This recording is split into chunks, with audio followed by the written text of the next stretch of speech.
দেখো মন্দিরটা রয়েছে, যদিও মন্দিরটা এই মুহূর্তে গেট বন্ধ, বাট মন্দিরটা দেখো কত সুন্দর লাগছে দেখতে। এই দেখো, এই সোজাসুজি এই দিঘিটা রাজা কৃষ্ণচন্দ্র রায়ের, কি অসাধারণ লাগছে এই দিঘিটা, অসম্ভব বড়। কারণ তোমাদের জন্য এইরকম সুন্দর সুন্দর, বাবা কাটা কোচা খেয়ে গেছি ভাই, চলে গেল মাথাটা। তোমরা শুধু একবার ভাই এই অ্যাম্বিয়েন্সটা দেখো, যে এইখানে সুন্দর এত বড় একটা দিঘি, তার সাথে ঠিক এইরকম একটা বট গাছ, অসাধারণ লাগছে। তো বন্ধুরা, এখন বাজে বিকাল ঠিক 3:30। তো আজকে যেহেতু সানডে, ওই জন্য ইচ্ছা ছিল যে সকাল সকাল একটু বেরোবো, বাট কিছু করার ছিল না, বাড়িতে হিউজ লেভেলের একটু কাজ ছিল, সেগুলো কমপ্লিট না করে আমি বেরোতে পারছিলাম না। তো আমি ভেবেছিলাম যে একটু সকাল সকাল মানে 7টা সাড়ে 7টার দিকে একটু যাব যে জায়গাটায় আজকে যাচ্ছি। তো সেই জায়গাটা খুবই সুন্দর এবং পুরনো সেই জায়গাটা। তো জায়গাটা সম্পর্কে তোমাদের একটু বলি। তো সেই জায়গাটা অ্যাকচুয়ালি হচ্ছে এই যে কৃষ্ণনগর, এই কৃষ্ণনগরটা হচ্ছে নামকরণটা হয়েছে আমাদের রাজা কৃষ্ণচন্দ্র রায়ের নাম অনুসারে। তো যেহেতু রাজার নাম ছিল কৃষ্ণচন্দ্র রায়, তো সেই কারণে টোটাল নাম হয়েছে কৃষ্ণনগর। তো কৃষ্ণনগরে আমাদের যে রাজবাড়ি, সেই রাজবাড়ির আশেপাশে তোমরা দেখেছো রাজার দিঘি আছে। তো সেই সাথে সাথে রাজা কৃষ্ণচন্দ্র রায়ের স্থাপিত করা আরও একটা সুন্দর মহাদেবের মন্দির আছে ছোট্ট, তার সাথে আরও একটা রাজার দিঘি আছে সেই মন্দিরের সাথে। তো সেইটা তোমাদের আজকে আমি দেখাবো। তো সেই জায়গাটা ভিজিটের জন্য আজকে আমি যাচ্ছি। তো সেই জায়গাটা হচ্ছে দিঘনগর। আর লেফট সাইডে দেখো আমাদের ভাতজাংলা মাদারসাটের সাথে পেট্রোল পাম্প ইন্ডিয়ান অয়েলের। তো এবার সোজা এই রাস্তা আমাদের। তো ওই দিঘনগরে যে যাব, দিঘনগর বাজার থেকে আমাকে রাইট সাইডে নিতে হবে। তো ভেতরে সেই জায়গাটা বেশি নয়, এখান থেকে হয়তো ম্যাক্সিমাম 10 থেকে 15 কিলোমিটার রাস্তাটা। তো চলো সেই জায়গাটায় যাই, গিয়ে তোমাদের সঙ্গে টোটাল অ্যাম্বিয়েন্সটা শেয়ার করছি আজকে। তার সাথে সাথে NH-12 এই স্বাদ নিতে নিতে আজকে একটু বাইকটা ভাগাবো সুন্দরভাবে। তো চলো। আর আজকে আমার সাথে যাচ্ছে স্বরাজ যাচ্ছে। তো যেহেতু স্বরাজের অ্যাকচুয়াল বলতে গেলে স্বরাজের জন্মস্থান বলো, হোম টাউন বলো দিঘনগরই। তো ওরা বহু বছর হয়েছে আমাদের এই কৃষ্ণনগরে চলে এসেছে, কারণ ওদের এডুকেশনাল লাইফের জন্য ওদের এখানে চলে আসতে হয়েছে। তো বন্ধুরা, রাস্তায় চলতে চলতে দেখো বেশ খানিকটা তোমাদের সঙ্গে কথা বলতে বলতে চলে আসলাম। আর রাইট সাইডে কি সুন্দর এই বগনভেলিয়া গাছগুলো, ফুলের গাছগুলো আছে, যেগুলো আমরা কাগজ ফুল নামে জেনে থাকি। ইয়েলো কালার আছে, হোয়াইট কালার আছে, রেড কালার আছে। আর সামনে একটা সুন্দর মাইল ফলক, কলকাতা শান্তিপুর সামনের দিকে। Well, hello viewers, welcome to YouTube channel. I hope you are all fit and fine. So খুব সুন্দর জায়গাটা, আমি এর আগে একবার গেছিলাম। তো একদম মানে মেন রোডের থেকে রাইট সাইড নিয়ে একদম একটু গ্রামের ভেতরে ঢুকতে হবে। তো গ্রাম মানে খুব একটা বেশি নয়, জাস্ট রাইট সাইড নিয়ে বাজারটা ক্রস করে তারপরেই ওই জায়গাটা। তো চলো, ছোট্ট শিব মন্দির, বাট শিব মন্দিরের এরিয়ার বাইরে থেকে দেখেছি। অ্যাকচুয়াল আমি কখনো ওই শিব মন্দিরটার ভেতরে ঢুকিনি। তো এবার যাব, গিয়ে তোমাদের আমি নিজেও দেখবো আর তোমাদের সঙ্গে শেয়ার করবো ব্যাপারটা। আর ঠিক শিব মন্দিরের উল্টো দিকে দেখেছি ওই রাজার দিঘিটা আছে, রাজা কৃষ্ণচন্দ্রের আর একটা দিঘি। তো তোমাদের সঙ্গে কথা বলতে বলতে দেখো অলমোস্ট আমি দিঘনগরে চলে এসেছি।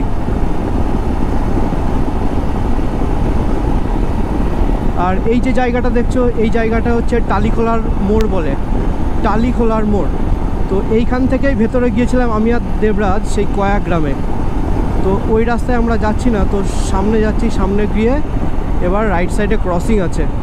তো চলো সুন্দর করে একটু ক্রসিংটা ক্রস করি, নইলে তো জানোই এর আগের ভিডিওতে আমি বলেছি, ক্রসিং যদি দেখে শুনে ঠিকঠাকভাবে পার না করা যায়, তাহলে লাইফের সঙ্গে একটা গানই সেট হয়ে যাবে, মোয়ে মোয়ে।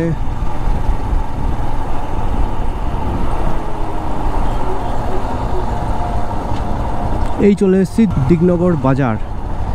এবার দেখতে পাচ্ছ সামনে দেখো, এই যে সবাই ক্রসিং করছে। এবার আমরাও একটু ক্রসিং করি, ক্রস ক্রস ক্রস। হয়ে গেছি ফাইনালি, সুস্থভাবে ক্রস করে নিয়েছি আমরা বাইক। আই থিঙ্ক বাদিকের কোনো একটা রাস্তা, এইটা এইটা এইটা চ, এটা দিই চ। তো অনেক দিন পরে আসছি, যার কারণে কী হয়েছে, এই দিককার সার্ভিস রোড বলো, মেন রাস্তা বলো, টোটালটাই নতুন করে রেনোভেট হয়ে গেছে, যার কারণে না কোনো রাস্তায় আর চেনা যাচ্ছে না। অ্যাকচুয়ালি এই জায়গাটা এরকম ছিলই না। তো লেফট সাইডে বাজারের মধ্যে রাস্তা দিয়ে আমরা ঢুকে গেলাম।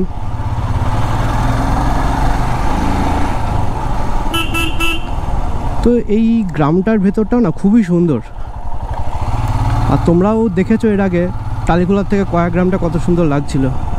এইখানেও একটা বাড়ির মধ্যে ছোট্ট দেখো মুদিখানার দোকান, কত সুন্দর লাগছে দেখতে।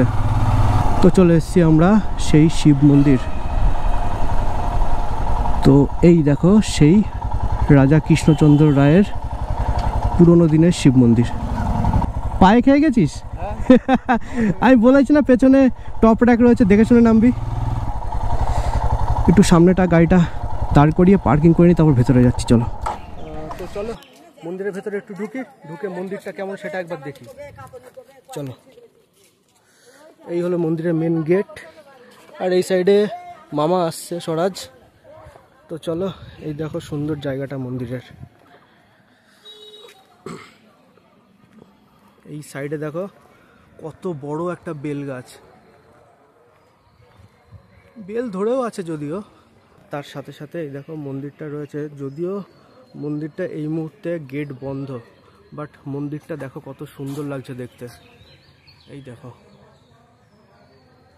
এই জায়গাটা মোটামুটি ধরো শিব পুজো বা শিবরাত্রি, নীল পুজো যেগুলো হয় সেগুলোর সময়টা প্রচুর পরিমাণে ভিড় হয় এখানে। আর মন্দিরের চারিদিকের অ্যাম্বিয়েন্সটা তোমাদের একবার দেখাচ্ছি। এই দেখো এখানে সব হনুমানজি বসে আছে আমাদের। আর এইটা কি গাছ আমি জানি না, বাট সুন্দর সুন্দর লাল লাল ফুল হয়েছে। এই দেখো কি সুন্দর হনুমান বসে আছে এখানে কলপাড়ে। এই দেখো লাল লাল ফুল হয়ে আছে, কি অসাধারণ লাগছে দেখতে। এইটা ঠিক মন্দিরের পেছন সাইড। এটা এই দেখো কত সুন্দর লাগছে দেখতে মন্দিরটা। মানে রাজা কৃষ্ণচন্দ্রের আমলে রাজা কৃষ্ণচন্দ্র নিজে এই মন্দিরটা স্থাপন করেছিলেন। তো সত্যি সুন্দর এই মন্দিরটা। আগে বাইরে থেকে আমি দেখেছি, বাট ভেতরে কোনোদিন আসিনি সেইভাবে। বাট ওই জায়গাটায় দাঁড়িয়েছি, ওই জায়গায় দাঁড়িয়ে দিঘির সামনে গেছিলাম, কিন্তু ওই জায়গাটা আমি কখনো ভেতরে এসে কোনোবারই আমি দেখিনি। তো এইবার দেখলাম, সাথে সাথে তোমাদের সঙ্গে ব্যাপারটা শেয়ার করলাম। কেমন লাগছে মন্দিরটা তোমরা অবশ্যই একটু কমেন্টে জানিও। আর তোমরা যদি আসতে চাও দিগনগর মোড়ে এসে, মানে দিগনগর বাজারে আসবে, দিগনগর বাজারে এসে সেখান থেকে লেফট সাইডে টার্ন নিয়ে ভেতরে আসলেই এই মন্দিরটা। হ্যাঁ, মন্দিরের দেয়ালে তো প্রচুর খোদাই করে ছবি আছে দেখো। যদিও রাজা কৃষ্ণচন্দ্রের আমলের এই ছবিগুলো, বুঝতে পারছো কত সুন্দর লাগছে দেখতে। দেখো টোটাল মন্দিরটা এইরকম নকশা করা আছে। এই মন্দিরটা কখন খোলে রে বোন? হ্যাঁ, সকালে হোক বা যখনই হোক। সকালে 7টায়। আবার এমনি খুলবে কখন? এখন তো বন্ধ আছে না? এমনি 5টার সময়, বিকাল 5টায়। তো এদিকে বোনরা বললো যে সকালবেলা 7টার দিকে খোলে, দিয়ে খানিকক্ষণ পুজো টুজো হয়, তারপরে আবার বন্ধ হয়ে যায়। তো আবার শুনছি যে বিকাল 5টার সময় খোলে মন্দিরটা। তো অতক্ষণ থাকা সম্ভব নয়, জাস্ট খানিকক্ষণ থাকবো, থেকে তারপরে আবার ব্যাক করবো আমরা। তো চলো এবার একটু সামনে যাই, একটু দিঘিটা দেখি, রাজা কৃষ্ণচন্দ্রের আর একটা দিঘি। তো সেই দিঘিটা কেমন লাগছে সেটা তোমাদের সঙ্গে শেয়ার করছি। চলো, এই সাইডে সোজা রাস্তাটা গেলে এই মন্দিরটা, আর ঠিক এই সোজাসুজি এই দিঘিটা রাজা কৃষ্ণচন্দ্র রায়ের। কি অসাধারণ লাগছে এই দিঘিটা, অসম্ভব বড়। এই দিঘিটায় একটা সময় প্রচুর এসেছি, এসে এই জায়গা দিয়ে অনেকক্ষণ ধরে সন্ধ্যের সময় বসেও থাকতাম। তো দেখো একটু নামি সামনে দিঘির, তাহলে তোমরা দেখতে পাবে। বাট এই সাইডে মনে হচ্ছে চুন জাতীয় কিছু রেখেছে, এখানে মাছের চাষ করে প্রচুর পরিমাণে। তো মাঝে মাঝে জল যখন নোংরা হয়ে যায় তখন এই চুনটা গুলিয়ে জলে দিলে জল অনেক পরিষ্কার হয়ে যায়। তো এই জায়গাটা একটু ইটের, খুব স্লিপারি, দেখে শুনে একটু এগোতে হবে। তো এই দেখো এখানে নৌকাগুলো অনেকটা ডুবে গেছে, বাট এগুলো মাছ ধরার সময় আশা করি তুলে নেয়, তুলে নিয়ে তারপরে এখানে মাছ ধরতে শুরু করে। দেখো কত বড় দিঘিটা।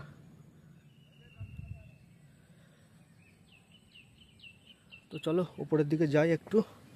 আর এইখানে স্বরাজ দাঁড়িয়ে আছে, আর স্বরাজের সাথে এখানকার স্থানীয় বাসিন্দা স্বরাজের বন্ধু সৈকত দাঁড়িয়ে আছে। সৈকত ওরফে শেকু নাম দিয়ে দিলেই হলো। সৈকতের এখানকার পুরো রেসিডেন্সিয়াল সার্টিফিকেট আছে, ঠিক আছে। আর এই সাইডে দেখো ছোট্ট একটা টিনের ঘর আছে, আর সাইডে দেখো হালকা একটু উঁচু জায়গা, দেখে মনে হচ্ছে একটু পাহাড়ি এলাকায় চলে এসেছি আমরা। এই টিনের ঘরটা আর এই বড় বড় গাছগুলো প্রচুর পরিমাণে ছায়া দিচ্ছে এই জায়গাটাকে। জঙ্গলের মাঝখান দিয়ে দেখো সরু একটা রাস্তা গেছে, কোথায় যাই চলো একটু দেখি আমরা রাস্তাটা। আর এইখানে দেখো ছোট ছোট এই ফুল গাছগুলো হয়েছে, আর এই ফুল গাছগুলোর গন্ধ অসাধারণ, ফুলের অসাধারণ গন্ধ, এই ফুলের পুরো ভর্তি ময়ময় করছে গন্ধ একেবারে ফুলের। সরু রাস্তা, এখান দিয়ে মানুষ যাতায়াত করে আই থিঙ্ক, নালে পরে এইরকম রাস্তাগুলো হয়তো হতো না। দেখি কোথায় যায়। আচ্ছা, এইখানে যাওয়ার পর রাস্তাটা আবার এই দিক দিয়ে ঘুরে চলে যাচ্ছে ওই বাগানের ভেতরে। আর এই বাগানের ভেতর দিয়ে দেখো ওইখানে সোজা এই বাড়িগুলো আছে, এই বাড়িগুলোতে যাওয়া যায়। তো কেমন লাগলো তোমাদের জায়গাটা তোমরা কিন্তু জানাবে, অবশ্যই জানাবে, কারণ তোমাদের জন্য এইরকম সুন্দর সুন্দর, বাবা কাটার গোছা খেয়ে গেছি ভাই, আহা জ্বলে গেল মাথাটা। যাই হোক, তোমাদের জন্য এরকম সুন্দর সুন্দর জায়গায় যাই, আর পুরো অফবিট এই জায়গাগুলো তোমাদের সামনে তুলে ধরার চেষ্টা করি, যাতে তোমাদের ভালো লাগলে এই জায়গাগুলো তোমরা ভিজিট করতে আসতে পারো। তো এই জায়গাটার সাথে সাথে ঠিক এটার উল্টো দিকে আর একটা বট গাছ আছে। তো সেই বট গাছটা কত দিনের পুরনো আমি জানি না, প্রচুর ঝুড়ি নেমে গেছে। তো সেই বট গাছটাও তোমাদের সঙ্গে একবার শেয়ার করব। চলো একবার যাই বট গাছের সামনে। পঞ্চায়েতের থেকে জলের ট্যাঙ্ক করে দিয়েছে, মানে পানীয় জলের। এটা এই দেখো বট গাছটা, আর দেখো ছোট্ট টিনের বাড়ি। লোকজন এইসব জায়গাতেও কত সুন্দরভাবে বসবাস করছে। এই দেখো বট গাছটা কত বড়, অসাধারণ লাগছে। দেখো তোমরা শুধু একবার ভাই এই অ্যাম্বিয়েন্সটা দেখো, যে এইখানে সুন্দর এত বড় একটা দিঘি, তার সাথে ঠিক এই রকম একটা বট গাছ, অসাধারণ লাগছে। আর বট গাছে পুরো গ্রিন হয়ে আছে, কারণ হচ্ছে শীতকাল চলে যাওয়া সময় হয়ে গেছে। শীতকাল যখন চলে যাচ্ছে তো এবার পুরনো পাতা সব ঝরে নতুন সবুজ পাতা গাছে চলে এসেছে। তো তোমাদের কেমন লাগছে এই জায়গাটা তোমরা কিন্তু অবশ্যই জানিও। জানানোর সাথে সাথে একটু কমেন্ট করো, কমেন্ট করলে পরে মানে আমার নিজেরও এই সুন্দর সুন্দর ভিডিওগুলো করতে এনথ্রু পাই আমি অনেক। আর তার সাথে সাথে একটাই কথা বলবো, আমার চ্যানেলটা সাপোর্ট করো, সাবস্ক্রাইব করো, লাইক করো, কমেন্ট করো, শেয়ার করো। সবই তোমাদের উপর ডিপেন্ড করছে। তোমরা যতটা সাপোর্ট করতে পারবে আমি আমার চ্যানেলটাকে তত গ্রো করতে পারবো। আর গ্রো করার সাথে সাথে আরও সুন্দর সুন্দর জায়গায় আমরা যাব তোমাদের নিয়ে। তো চলো এখানে খানিকক্ষণ একটু সৈকত এসছে, যখন সৈকতের সঙ্গে একটু কথা বলি। অনেক দিন কথা হয় না, কারণ ও কলকাতায় জব করে, ও এসছে অনেক দিন পর বাড়িতে। তো বন্ধুরা এইখানে বেশ অনেকক্ষণ ঘুরলাম, খুব সুন্দর একটা সময় কাটালাম আমি, স্বরাজ, সৈকত তিনজন মিলে। তো এবার আমরা বাড়ি যাব, যেহেতু অনেকটা টাইম হয়ে গেছে, এখানে প্রায় 4:45 বাজে, সন্ধ্যে সন্ধ্যে লাগছে। তো সেই কারণে ভাবছি আমরা বেরোই, আর তার সাথে সাথে তোমরা এখানকার একটা ছোট্ট সিনেম্যাটিক ভিউ এনজয় করো। তারপর তোমাদের সঙ্গে রাস্তায় ডিরেক্ট ক্যামেরাতে আমি কথা বলছি। Losing time, I'm fading fast. I just wanna make it last. Try to let go of the past. I close my eyes, embrace the blast. Sleepless nights and headache stack. Restlessness to hell and back. What's my purpose? What do I grab? A slippery surface, a heart attack. And sometimes you just gotta believe there's something that'll give you relief. There's something that'll have what you need. What you need.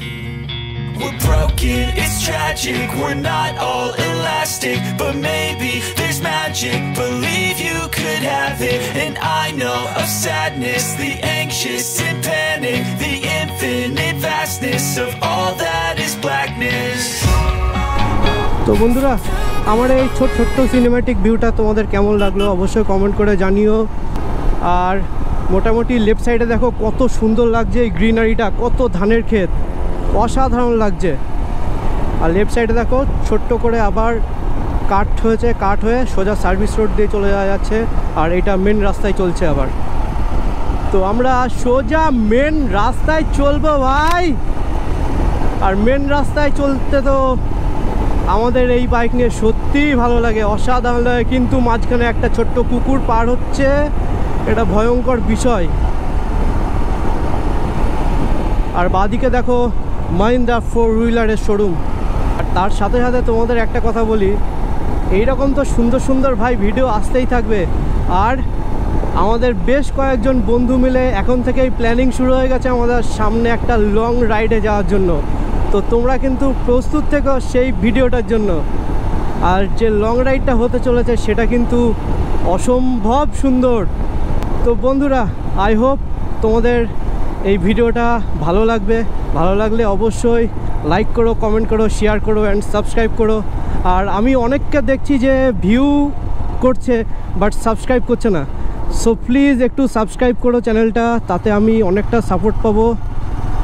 তো এই কারণেই তোমাদের বলা, please support me and subscribe me.